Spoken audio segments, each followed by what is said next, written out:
नमस्कार दोस्तों, मैं एडवोकेट आदर्श हीरा एक बार फिर आपका स्वागत करता हूं आपके अपने चैनल आपका कानून पर।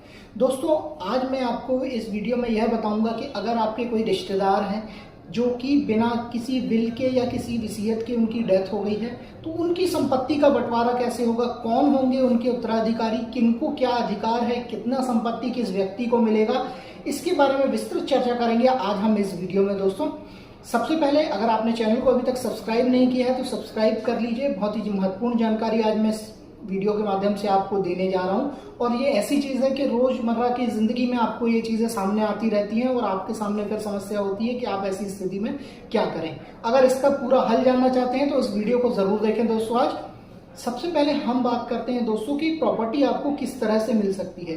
मान लीजिए आपके माँ जी हैं, आपके पिताजी हैं या आपके दादाजी हैं, उनकी संपत्ति आपको किस तरह से मिल सकती है। इसमें भी दो तरह के कानून हैं। सबसे पहले हम बात करेंगे वसीयत के बारे में। जैसा कि वसीयत के बारे में हम सब जानते हैं कि वसीयत अगर लिख हो जाती है तो वसीयत में जैसा लिखा होता है संपत्ति का बंटवारा उसके हिसाब से होता है। परंतु दोस्तों, यहाँ पर कुछ और भी कानून है, कुछ और भी नियम है जिनके हिसाब से संपत्ति का बंटवारा होता है।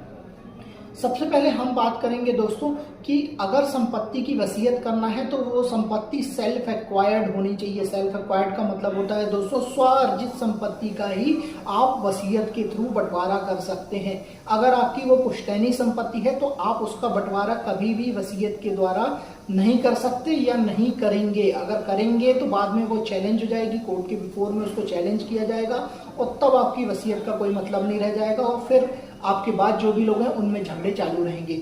इसलिए अगर करना है तो उसका ऐसी संपत्ति जो आपकी नहीं है, पुश्तैनी संपत्ति है, तो उसका बंटवारा कीजिए, ना कि वसीयत कीजिए।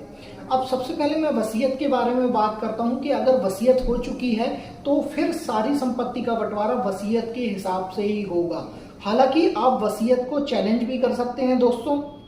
अगर वसीयत में आपको लगता है कि वसीयत करते समय उनकी मानसिक कंडीशन ठीक नहीं थी या फिर ऐसी वसीयत करने के लिए उस समय उनको किसी तरह का लालच दिया गया था या किसी प्रेशर में उन्होंने इस तरह की वसीयत की है, तो बाद में उस वसीयत को आप चैलेंज कर सकते हैं। लेकिन प्राइमा फेसाई जैसे ही वसीयत हो जाती है तो वो संपत्ति जिस व्यक्ति के नाम पर वसीयत की गई है उसके नाम पर चली जाती है। यहाँ पर कुछ इंपॉर्टेंट बातें हैं कि जब भी आप वसीयत बनवाएं तो सबसे पहले आप अपना मेंटल फिटनेस सर्टिफिकेट बनवाएं। इसके साथ साथ ही अपने विश्वास के 2 गवाहों को उस वसीयत में जरूर रखें, क्योंकि वसीयत का जो कानून कहता है वो ये कहता है कि कम से कम 2 गवाह होने चाहिए जो आपकी मृत्यु होने के बाद गवाही दे सके कि आपने इस तरह की विल जो है बनाई थी। तो दोस्तों, ये थी पूरी जानकारी विल के बारे में। अगर मान लीजिए अब अगर संपत्ति की वसीयत नहीं बनी हुई है तो संपत्ति का बंटवारा कैसे होगा और किन के मध्य होगा उसके बारे में हम बात करते हैं। दोस्तों, सबसे पहले मैं आपको बताता हूं कि कौन होते हैं आपके उत्तराधिकारी। उत्तराधिकारियों की भी 4 तरह की श्रेणियां बनाई गई है।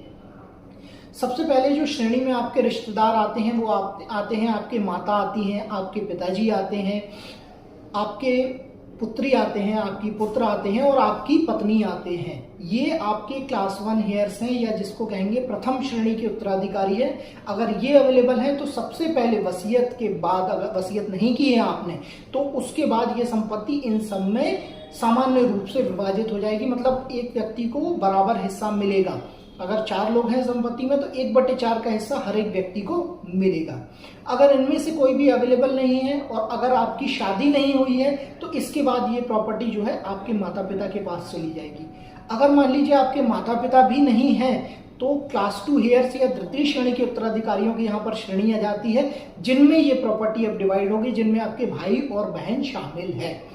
अब इसके बाद आती है कि अगर आपके भाई बहन भी नहीं है, आप बिल्कुल अकेले हैं, तो अगर ऐसी समय में आपकी संपत्ति बच जाती है तो फिर वो आपके क्लास 3 और क्लास 4 ईयर्स के पास जाएगी, चतुर्थ व तृतीय श्रेणी के उत्तराधिकारियों के पास आएगी। ऐसे उत्तराधिकारी जो आपके नियर या डिस्टेंस के रिलेटिव हो सकते हैं, जैसे कि आपके मामा जी के बेटे हो सकते हैं, बुआ जी के बेटे हो सकते हैं, तो इनमें आपकी संपत्ति का डिवाइडेशन हो जाएगा। तो दोस्तों, ये जो डिवाइडेशन था जिसके बारे में मैंने आपको कंप्लीट बताया, ये पूरा डिवाइडेशन केवल पुरुषों के लिए है। अगर हम महिलाओं की बात करें तो महिलाओं के लिए कुछ अलग नियम है। जैसे कि महिलाओं की कैटेगरी की अगर हम बात करें तो सबसे पहले अगर उसकी शादी नहीं हुई है उस महिला की और उसकी मृत्यु हो जाती है और उसके पास कोई संपत्ति है तो वो सीधे सीधे संपत्ति उसके माता पिता को जाएगी। अगर माता पिता वहां पर अवेलेबल नहीं है तो उसके फिर वहां पर भाई बहनों को वो संपत्ति जाएगी। माता पिता वहां पर उसके क्लास 1 हेयर्स कहलाएंगे, प्रथम श्रेणी के उत्तराधिकारी कहलाएंगे, और जो उसके भाई बहन है यहाँ पर उसके द्वितीय श्रेणी के उत्तराधिकारी कहलाएंगे। दोस्तों मान लीजिए अगर उसकी शादी हो चुकी है तो उसके प्रथम श्रेणी के उत्तराधिकारियों में सबसे पहला नाम उसके पति का और उसके बच्चों का आएगा। अगर ये नहीं है अवेलेबल तो फिर द्वितीय श्रेणी के उत्तराधिकारी में उसके माँ बाप और भाई बहन कहलाएंगे और उनके पास वो संपत्ति जाएगी।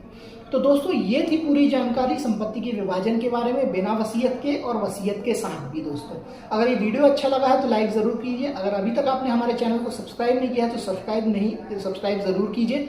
नीचे डिस्क्रिप्शन में हमारा लिंक दिया हुआ है जहां से कनेक्ट करके आप हमसे संपर्क करके इस टॉपिक के संबंध में और भी बातें कर सकते हैं।